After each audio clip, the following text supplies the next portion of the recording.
Netcasts you love. From people you trust. This is TWiT. Audio bandwidth for the Daily GizWiz is provided by Winamp. Subscribe to the Daily GizWiz and all your favorite podcasts with the ultimate media player. Download it for free at winamp.com.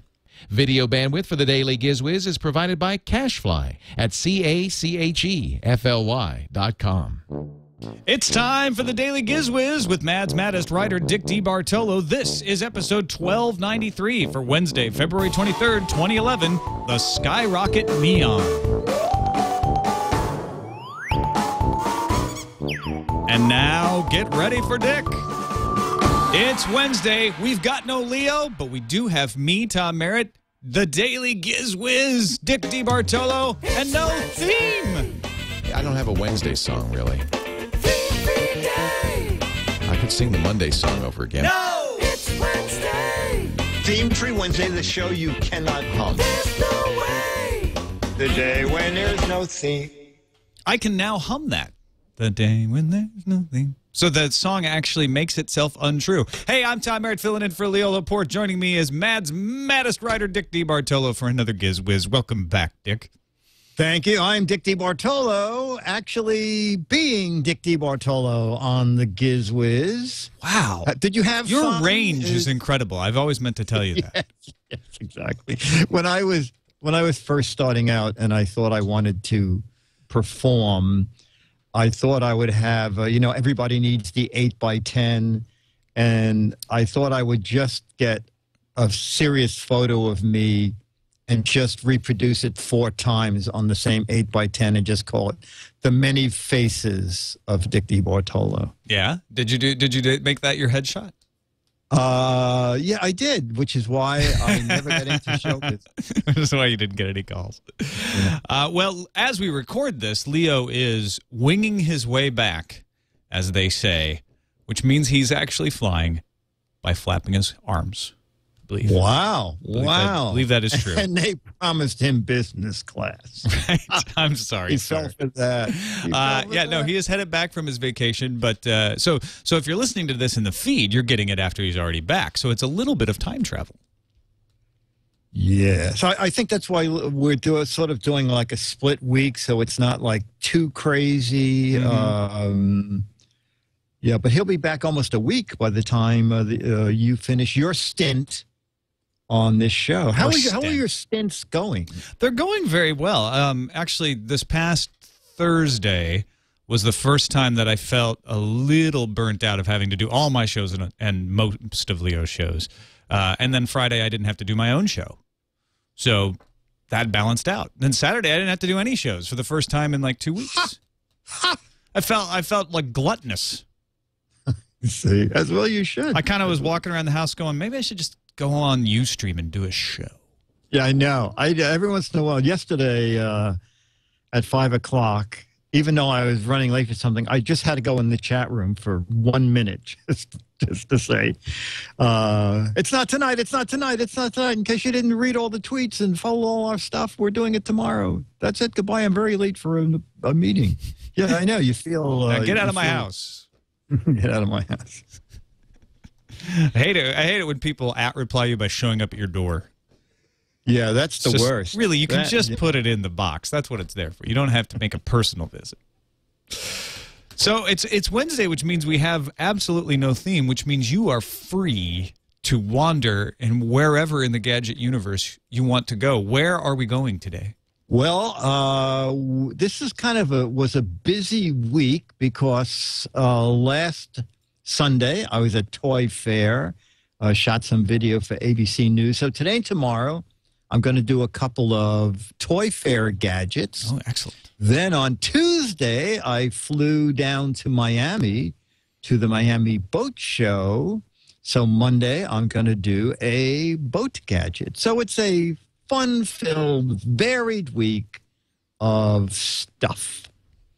And our first stuff is from a company called Skyrocket Toys. Now, it's a new company, so if you go to skyrockettoys.com, you see a picture of a rocket and pretty much nothing else. However, the toy that they were showing at Toy Fair is called Meon, like neon, but spelled M-E-O-N. And it suddenly dawned on me, isn't Meon or Moan?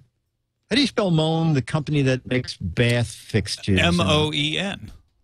Yeah. Oh, okay. So this is just slightly different. So this is Meon. They flipped the vowels.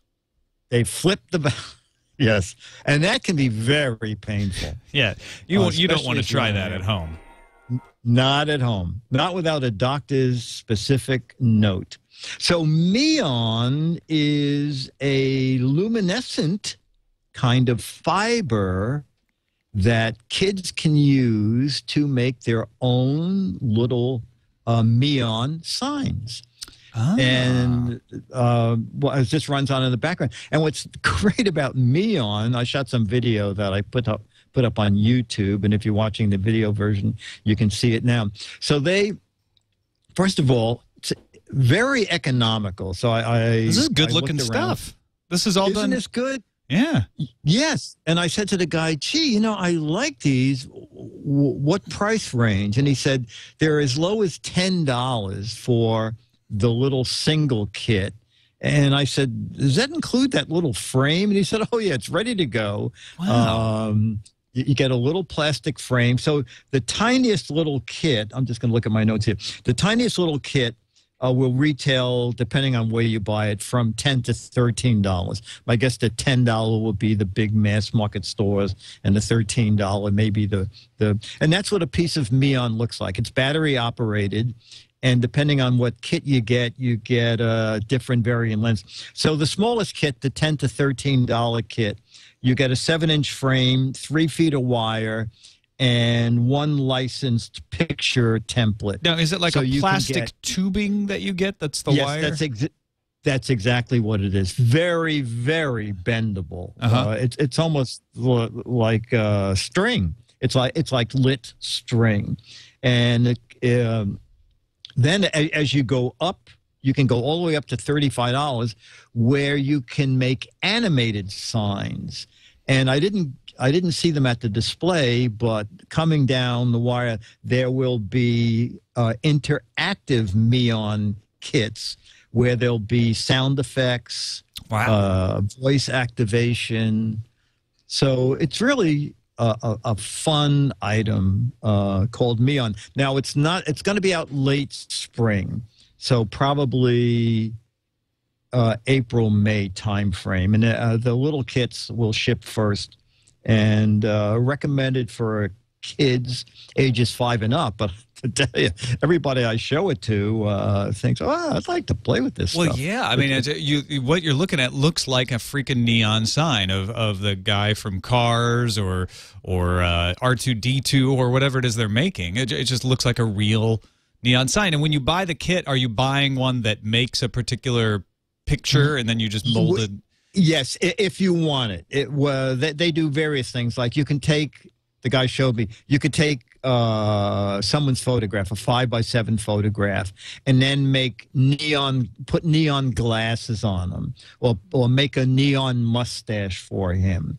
So if you want to be easy and just follow a template, you can also do that. So it's either freestyle if you want to be zany, or you can follow a template and make something that a licensed character, for example. They have a lot of licensed TV and movie characters. It's kind of like Lego in that way, where you can buy a kit that makes the Harry Potter thing or a police car or whatever it is, but then you can take those blocks and do whatever you want with them, or you can just buy a general set and go wild. What it reminds me of? It reminds me of Light Bright. It does, but it's a much more flexible kind of Light Bright. But speaking of Lego, in the lobby of Toy Fair, they had a life-size model of one of the cars. If it were taken from animation into life-size, they had one of the cars from the movie Cars, made out of, I think it was 20,000 Lego blocks. They can do amazing things with those Lego blocks. I would not like to be the person who had to assemble it. I think they said it was 5 Lego experts, 2,000 hours to put that together. I assume they glued it together so they don't have to put it back in the box between shows. Right, so somebody doesn't just come up and start pulling off pieces. Yes. I've never seen that piece before. It's perfect. Take it with you. Yeah, take that. Now, yeah, I wonder if you could combine the Legos and the neon to make your own little, I don't know, your own cities. Leg Meon. Leg Meon. Leg Me On, the old We have a Florence product? Nightingale tune Leg from Me the On, late yeah. 70s. That's right. Leg Me All Night Long, I believe, was the second line. Anyway, so Meon coming in the spring and $10 to $35 sounds pretty good. Sounds really cheap. Exactly. I could do a lot. Yeah. You could do a lot No, of it does PC sound mods cheap. with this kind of thing. Yeah, no. It's one of those things where, about 3 years ago, do you know about TV Hat? Did you ever see the show we did on TV Hat? I know about the TV hat, yes. Yeah, TV Hat. It's like Right. a 9-inch brim and Looks and a great. Well, it's one of those magnifier and- fishing hats, and then they just put a screen and hung it down, right? yeah, with a magnifier, so you put your iPod in there, and you can watch your iPod. And it makes the picture look pretty big. And when they introduced it at CES, it was $19, and then I did it on, I did it as a daily GizWiz, and Leah said, "That's only $19," and but then when I went back to Toy Fair the second year, it was $29. Well, because they heard Leo So say that. if Meon is a mega hit, So what we Yeah, should probably, do, what we should do probably. now is Also- say, $10. I don't know. Seems a little steep. yeah. You know what? It's not worth it. Yeah. I mean, even if I had a kid, I ain't spending $10. I mean, what is this? Just some scientific breakthrough that I'm going to spend $10 on? Science. Prove to me that science is true. That's what I always say. Yeah. Prove to me science is worth $10. Yeah. What are we buying? A spaceship? I can't even afford. What is this? A government project? What is this? The space shuttle? All right, we got letters coming up, but first, I believe we have a message to hear from one of our sponsors. No? We do, and yes, sponsor. Hello, Come in, sponsor. sponsor. Hi, this is the DeBartolo. It's Fast Rider with Sarah Fowler and another Mad Minute. Here's an incredible offer from Alfco Industries. It's a space-age scientific breakthrough called Mr. Fire Stick. This package of 20 fire sticks is safe enough to put in your pocket or purse. But when you need a flame, just drag a single Mr. Fire Stick across the combustion strip, which is included with your package, and you have an instant fire. Use it to light a candle, a stove, an oven, even a barbecue. Then when you're finished, you simply extinguish Mr. Fire Stick by blowing it out. Amazing. How much would you expect to pay for a package of Mr. Fire Sticks? $20, $30, $50. Believe it or not, you can have the entire package of 20 fire sticks, the combustion strip, and the cardboard carrying case for only $9.95. And be sure to close that cover before striking. If you prefer the deluxe wooden Mr. Fire Sticks, pay just $19.95. Either way, you'll get burned. Till next time, this is Dick DeBartolo with the unmatchable Sarah Fowler on the Mad Minute. Bye. Bye. Well, now that's a good way to spend $10 right there, my friend. Yeah, exactly. You see, that's That's something science. that that is. Okay, let me just stop this there. All right. Boy, talk about an old technology. I am so funny trying to operate a. For those on the audio version, Dick was holding up a little black plastic box that the sound was emanating from into his microphone. And I believe there were 2 capstans inside that were pulling a plastic piece of tape. Captains courageous they were. Yes, they were.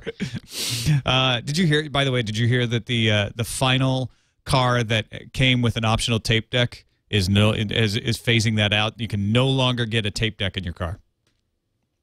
Oh wow! I mean, you I'm can. You can go surprised it took this aftermarket, but long, actually. you can't get it standard. Oh yeah. That's, I don't know how people are going to play their iPods without a tape deck to put the adapter in. Yeah, I don't know either.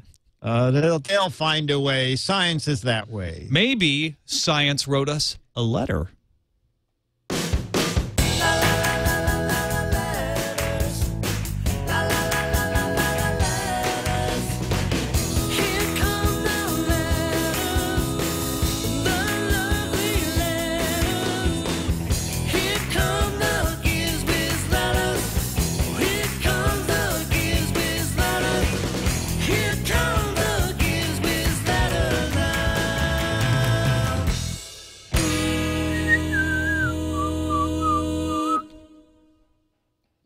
it's time for some And the letters.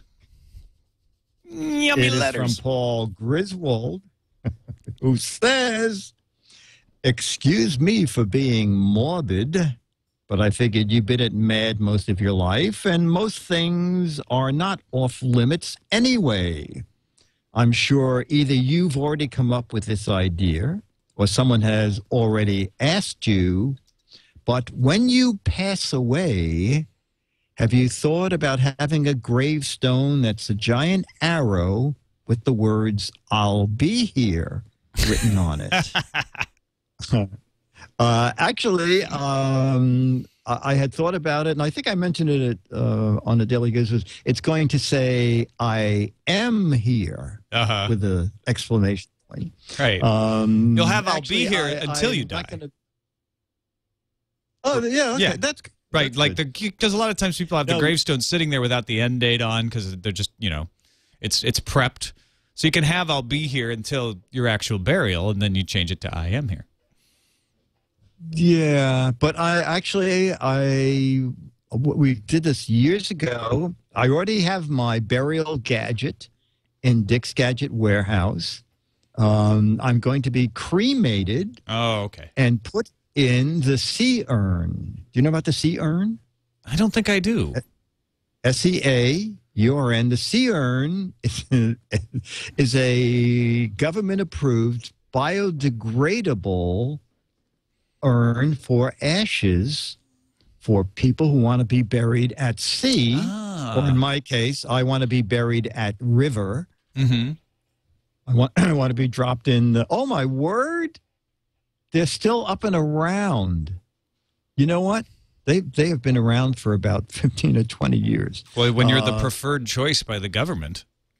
Yeah, that's true. That's true. I think maybe on the side I should write in biodegradable magic marker, "I'm in here." And then, well, or maybe you can get the folks who make the signage for that particular river to put "Dick will be here" on the signs. Oh, that's true. Starting That's now. true. That's true. That's true. You know what? I should maybe use Meon so that as it biodegrades, they'll say, "Oh, that crazy Dick, look at that. LED, he's going out in style." Right. It's And nice to have an ecological, bio-friendly, sea urn, but then some totally non-ecological LED lights. Oh yeah, but I'll ask my next of kin to fish out the Meon as the urn dissolves. So I have a perfect plan. I have a perfect plan. It's all taken care of. Yeah, it's taken care of. So Paul, that's my plan. Well, I think we've done a public service here, letting people know the importance of estate planning. Absolutely. Yes, yes. Do you have any specific thing, any way that you're going to go? I don't know. Oh, yeah. I'm one of those horrible people who pretty much feel like, I'm dead. What do I care? Do whatever you want. Throw me in the backyard. Burn me up. Oh. I don't care. So, and my grandpa was like that. And I realized that that's actually a really kind of rude thing to do, because then when somebody does die, you're like, well, now what? They didn't leave any instructions. Yeah. You really do need instructions. You might be too young to remember Nichols and May. Do you know who they are? That sounds really familiar, but I don't. Oh, okay. It was a comedy team, and they used to do it. Elaine May would be the grief lady, and he's arranging a funeral, and he buys the $99 package, and she says, "Did you want any extras?" And he said, "Well, like what's an extra?" She said, "Like, did you think maybe you wanted a casket for the deceased?" And then right. I feel like I had an LP. Did they have an LP? Yes. Yeah. Okay. I think I may have had that at some point. Yeah. All right. Well, Dick DeBartolo, you are not passed away, and we have more Daily GizWizzes to record tomorrow. I'll be here. DAILY. It's the Daily GizWiz. It's the Daily GizWiz. It's the Daily GizWiz. It makes its own gravy. Yeah.